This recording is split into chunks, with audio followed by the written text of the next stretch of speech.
Miks portreefoto kategoorias ja aasta foto võitis just see pilt?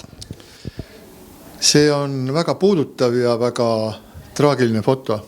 See räägib inimestest, kes on pidanud väga ülekohtuse saatuse tõttu oma kodu maha jätma, kes on läinud kaugele maale nende jaoks ja asunud seal tõenäoliselt sellisele tööle, mis ei ole neile igapäevane varem olnud.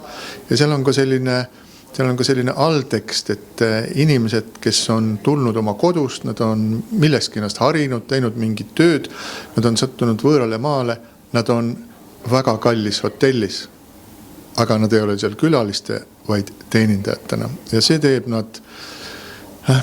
paneb nad mingisuguse teise sellisesse konteksti ja nende inimeste nägudest võib näha, kui sügavalt nad tegelikult mõtlevad selle peale, et mis on juhtunud ja kus nad on ja mis saab edasi.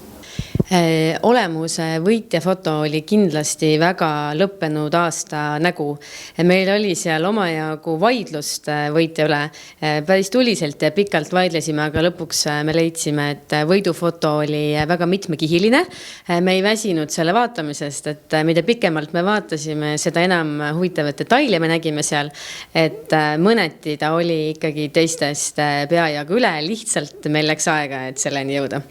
Kuna see aasta on Ukraina sõda on üldse vist kõige olulisem sündmus, et tänu sellele see pilt oli tõesti valus ja nagu ehe, et lihtsalt väga suurt vaidlust ei tekkinud. Ma ütleks, üks faktor oli patriotiline faktor, et Eesti lipp tekkis sellest kunstilikust löögist tekkis nagu Eesti lipu kontuur, mis oli, ma saan aru, et fotograafile ka endale üllatus natuke.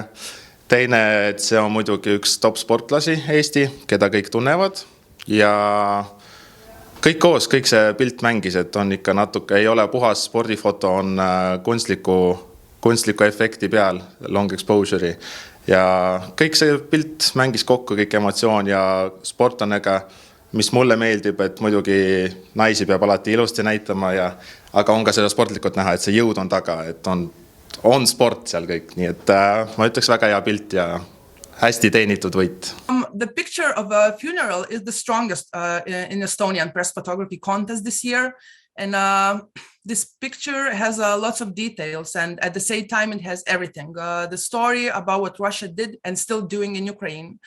I'm sure it's hard to show war in one picture, and I think the winner did it exactly that. So congratulations to the winner.